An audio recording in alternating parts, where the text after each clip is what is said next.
नमस्कार, vision IAS के news today के इस अंक में आप सभी का स्वागत है। इस अंक में हम आपके लिए लेकर आए हैं यूपीएससी परीक्षा की दृष्टि से महत्वपूर्ण कुछ अहम खबरें। इस अंक के साथ मैं हूं दिव्या तोमर। आइए सबसे पहले बात करते हैं इस अंक की खास खबरों के बारे में। भारत का पहला राष्ट्रीय बहुआयामी निर्धनता सूचकांक जारी किया गया। भारतीय रिजर्व बैंक ने निजी क्षेत्र के बैंकों में प्रवर्तकों की हिस्सेदारी की सीमा बढ़ाने के लिए आंतरिक कार्य समूह की सिफारिशों को स्वीकार किया। विश्व स्वास्थ्य संगठन ने नए कोरोना वायरस स्ट्रेन को वेरिएंट ऑफ कंसर्न के रूप में नामित किया। नए वेरिएंट को ओमाइक्रोन नाम दिया गया है। भारत के महान्यायवादी ने उच्चतम न्यायालय पर कार्यभार कम करने के लिए राष्ट्रीय अपील न्यायालयों की स्थापना पर बल दिया। भारत ने WTO में कोविड-19 वैक्सीन के लिए पेटेंट संबंधी छूट की मांग की और एनीमिया के बढ़ते मामलों पर रिपोर्ट सरकार को रणनीति पर पुनर्विचार करने के लिए विवश कर सकती है। आइए अब खबरों पर विस्तार से चर्चा करते हैं। भारत का पहला राष्ट्रीय बहुआयामी निर्धनता सूचकांक जारी किया गया। इसे नीति आयोग ने जारी किया है। MPI रिपोर्ट के प्रमुख निष्कर्षों के मुताबिक बिहार में सबसे ज्यादा 51.91% आबादी निर्धन है। इसके बाद झारखंड और उत्तर प्रदेश का स्थान है। केरल में सबसे कम आबादी निर्धन है। इसके बाद पुडुचेरी का स्थान है। 37.6% भारतीय परिवार स्वस्थ पोषण स्तर से वंचित हैं। रिपोर्ट में कहा गया है कि कम से कम 13.9% परिवारों में 10 वर्ष या उससे अधिक आयु के ऐसे बच्चे हैं जिन्होंने 6 वर्ष की स्कूली शिक्षा भी पूरी नहीं की है और स्वच्छता की दृष्टि से कम 52% परिवारों में सुधार नहीं हुआ है या उनके पास कोई स्वच्छता सुविधा नहीं है या वे अपने संसाधनों को अन्य परिवारों के साथ साझा कर रहे हैं। राष्ट्रीय बहुआयामी निर्धनता सूचकांक संयुक्त राष्ट्र विकास कार्यक्रम और Oxford poverty and human development initiative द्वारा शुरू किए गए वैश्विक बहुआयामी निर्धनता सूचकांक का अनुसरण करता है। Global multi dimensional poverty index ने पहले भारत को 109 देशों में 62वें स्थान पर रखा था। इसमें यह दर्शाया गया था कि भारत की 27.9% आबादी बहुआयामी रूप से निर्धनता से ग्रस्त है। NMPI यानी राष्ट्रीय बहुआयामी निर्धनता सूचकांक वर्ष 2015-16 के राष्ट्रीय स्वास्थ्य परिवार सर्वेक्षण पर आधारित है। ये 3 आयामों और 12 खंडों पर आधारित है। राष्ट्रीय बहुआयामी निर्धनता सूचकांक का महत्व ये है कि ये परिवारों द्वारा सामना किए जाने वाले विभिन्न और एक साथ प्रभावी वंचनाओं को रेखांकित करता है। भारत के राष्ट्रीय बहुआयामी निर्धनता सूचकांक के कई संकेतक हैं जिन्हें अलग अलग भारांश दिया गया है। इसमें सबसे पहला है स्वास्थ्य, जिसे 1/3 भारांश प्रदान किया गया है। इस 1/3 का 6वां भाग पोषण के लिए और 12वां भाग बाल और किशोर मृत्यु दर के लिए और अन्य 12वां हिस्सा प्रसव पूर्व देखभाल के लिए है। इस सूचकांक का अगला आयाम है शिक्षा। इसे भी 1/3 भारांश प्रदान किया गया है, जिसमें 6वां हिस्सा स्कूली शिक्षा के वर्ष को और दूसरा 6वां हिस्सा विद्यालय में उपस्थिति को प्रदान किया गया है। वहीं तीसरा आयाम है जीवन स्तर। इसे भी 1/3 भारांश प्रदान किया गया है। इस 1/3 हिस्से में से खाना पकाने का ईंधन, स्वच्छता, पेयजल, विद्युत, आवास, परिसंपत्तियां और बैंक खाते को 21वां भारांश प्रदान किया गया है। बहुआयामी निर्धनता गरीबी की गैर मौद्रिक माप है। ये निर्धनता के विभिन्न स्वरूपों, जिसमें कि स्वास्थ्य, शिक्षा और जीवन स्तर शामिल है, इन सभी को दर्शाती है।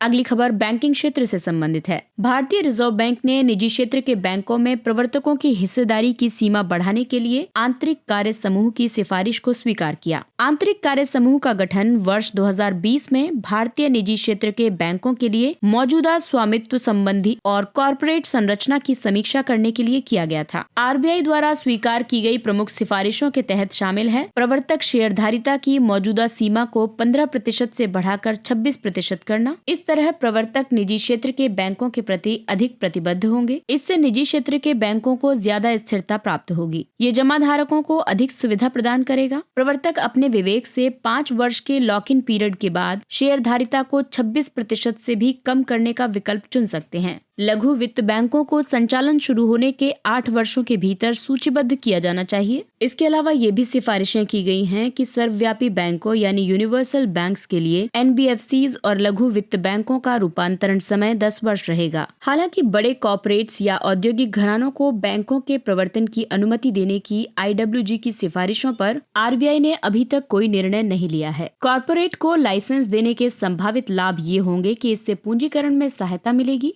वैश्विक मंच पर भारतीय बैंकिंग उद्योग का विस्तार होगा, प्रतिस्पर्धा में वृद्धि होगी और जमा धारकों के लिए अधिक विकल्प उपलब्ध होंगे। हालांकि कॉर्पोरेट को लाइसेंस देने के संभावित जोखिम भी हैं, जैसे कि अपने स्वयं के समूह की कंपनियों में धन उधार देने से धोखाधड़ी और चूक का जोखिम बढ़ सकता है। खराब कॉर्पोरेट गवर्नेंस, आर्थिक शक्तियों का संकेंद्रण और ज्यादा प्रतिस्पर्धा प्रतिकूल परिणाम उत्पन्न कर सकती है। विश्व स्वास्थ्य संगठन ने नए कोरोना वायरस स्ट्रेन को वेरिएंट ऑफ कंसर्न के रूप में नामित किया है और इसे ओमाइक्रोन नाम दिया है। ये B.1.1.529 वेरिएंट पहली बार दक्षिण अफ्रीका में रिपोर्ट किया गया था। इसे डेल्टा वेरिएंट की तुलना में संभावित रूप से ज्यादा खतरनाक माना जा रहा है। ये म्यूटेशन के बहुत ही असामान्य समूह के साथ जुड़ा है। ये संपूर्ण टीकाकरण करवा चुके लोगों को भी संक्रमित कर सकता है। सभी सजीवों की तरह वायरस भी अपने संपूर्ण जीवन काल में उत्परिवर्तन की प्रक्रिया से गुजरते हैं। उत्परिवर्तन या म्यूटेशन वायरस द्वारा मेजबान के शरीर का उपयोग करके स्वयं के जीन में एक सूक्ष्म परिवर्तन करना है। ये वायरस को अधिक अस्थिर और अधिक कमजोर बना सकता है। कभी-कभी म्यूटेशन की वजह से वायरस की संरचना में व्यापक परिवर्तन हो सकते हैं। इस मामले में मौजूदा परीक्षणों के द्वारा वायरस का पता लगाना कठिन हो सकता है। इसके अलावा उपचार के विरुद्ध वो भिन्न प्रकार से प्रतिक्रिया कर सकता है और संक्रमण या टीकाकरण के बाद विकसित एंटीबॉडी के लिए इसे पहचान पाना लगभग असंभव हो सकता है। आपको बता दें कि कोविड-19 वेरिएंट का WHO द्वारा वर्गीकरण किया गया है। इसमें वेरिएंट ऑफ कंसर्न की श्रेणी में एक ऐसा वेरिएंट आता है जिसके परिणाम स्वरूप वायरस की प्रसार क्षमता में वृद्धि होती है। साथ ही इससे प्रभावित होने वालों की मृत्यु दर में भी बढ़ोतरी होती है। इसके अलावा टीकों, चिकित्सा और अन्य स्वास्थ्य उपायों की प्रभावशीलता में भी उल्लेखनीय कमी आती है। आपको बता दें कि अल्फा, बीटा, गामा और डेल्टा वेरिएंट इसके अंतर्गत आते हैं। दूसरी श्रेणी में है वेरिएंट ऑफ इंटरेस्ट। ये अनुवांशिक क्षमता वाला एक वेरिएंट है जो रोग की गंभीरता, प्रतिरक्षा पलायन, प्रसार की क्षमता और नैदानिक उपायों से बचने जैसी वायरस की विशेषताओं को प्रभावित करता है और व्यापक सामुदायिक प्रसार का कारण बनता है। एटा, आयोटा, कप्पा और लिम्बडा इसके अंतर्गत आते हैं। और तीसरा वर्गीकरण है वेरिएंट अंडर मॉनिटरिंग यानी VUM।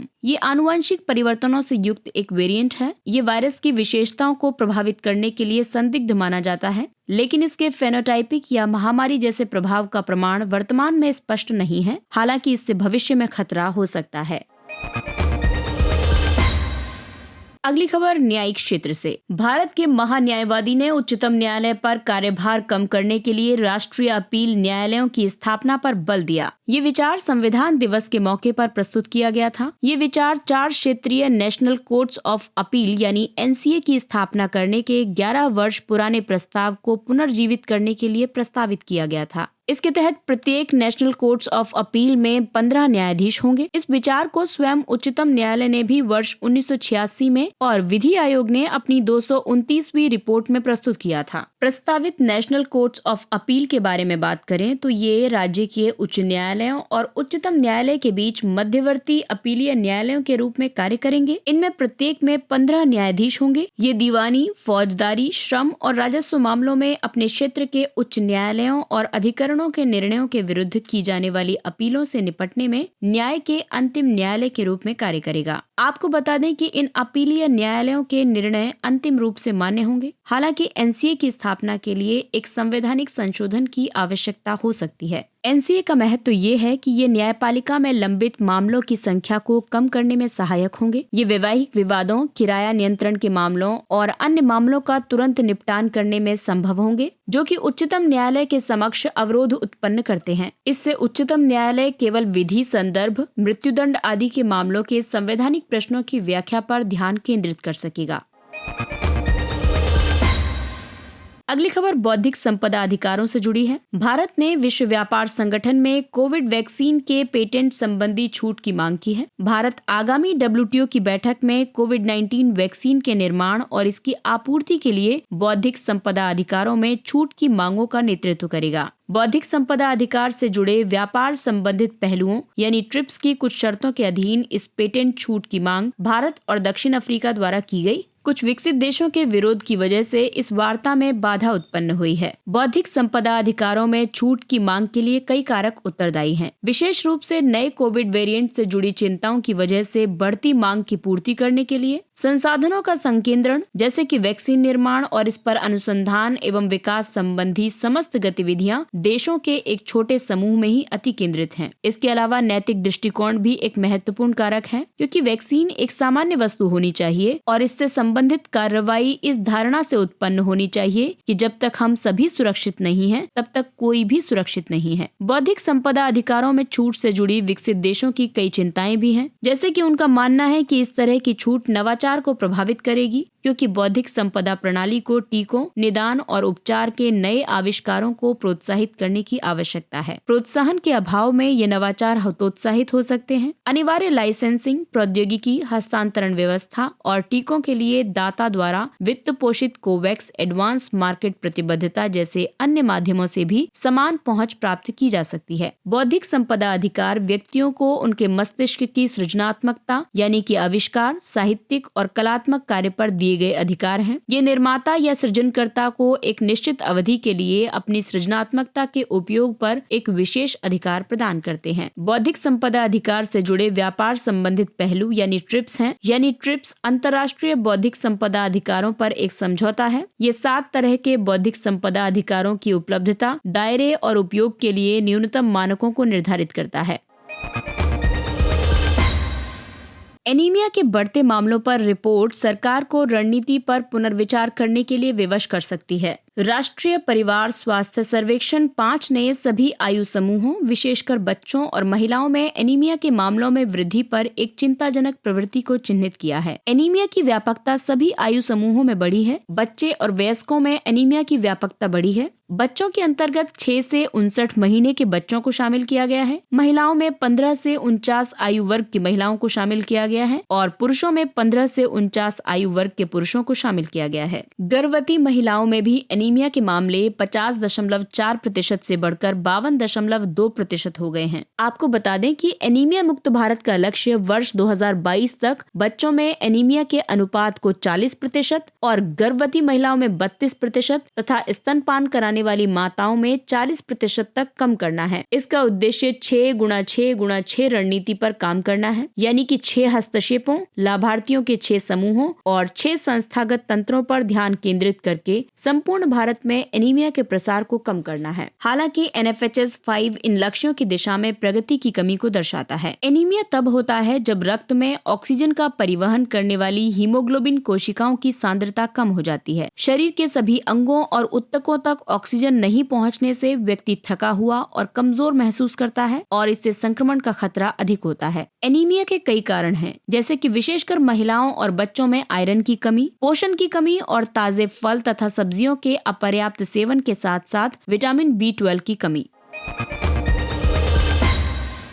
आइए अब बात करते हैं कुछ अन्य महत्वपूर्ण सुर्खियों की। केंद्रीय अन्वेषण ब्यूरो CBI को वर्ष 2017 में एक निजी मेडिकल कॉलेज का कथित रूप से पक्ष लेने के भ्रष्टाचार के एक मामले में इलाहाबाद उच्च न्यायालय के सेवानिवृत्त न्यायाधीश के विरुद्ध मुकदमा चलाने की अनुमति मिली है। CBI ने इस वर्ष की शुरुआत में सेवानिवृत्त न्यायाधीश के विरुद्ध मुकदमा चलाने के लिए उच्च न्यायालय की मंजूरी मांगी थी। CBI की स्थापना दिल्ली विशेष पुलिस स्थापना अधिनियम 1946 के तहत की गई है। केंद्र राज्य सरकार की सहमति से ही CBI को किसी राज्य में किसी मामले की जांच के लिए अधिकृत कर सकता है। हालांकि यदि जांच का आदेश उच्चतम न्यायालय या किसी उच्च न्यायालय द्वारा दिया गया है तो ऐसी किसी सहमति की आवश्यकता नहीं होती है।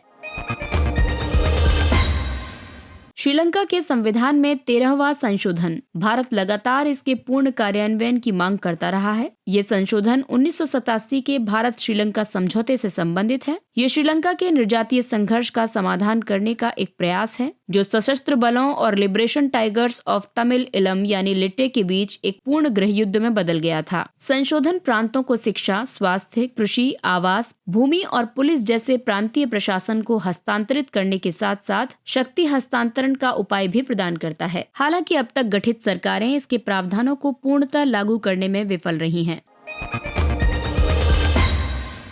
रूस, भारत और चीन के विदेश मंत्रियों की 18वीं बैठक। RIC बैठक त्रिपक्षीय सहयोग को मजबूत करने और क्षेत्रीय एवं अंतर्राष्ट्रीय मुद्दों पर विचारों के आदान प्रदान के लिए भारत के विदेश मंत्री की अध्यक्षता में आयोजित हुई। इस बैठक में रूस और चीन ने हिंद प्रशांत को एक विशेष अवधारणा कहा और एशिया प्रशांत क्षेत्र की धारणा को समावेशी माना। चीन ने अप्रत्यक्ष रूप से भारत, अमेरिका, जापान और ऑस्ट्रेलिया के समूह क्वाड को अस्वीकार कर दिया। इस बैठक में अफगानिस्तान के लिए तत्कालीन मानवीय सहायता का भी आह्वान किया गया। इसके साथ ही सीरिया में 1 दशक से जारी संघर्ष के लिए सीरियाई नेतृत्व और सीरिया के स्वामित्व वाले समाधान का आह्वान किया गया।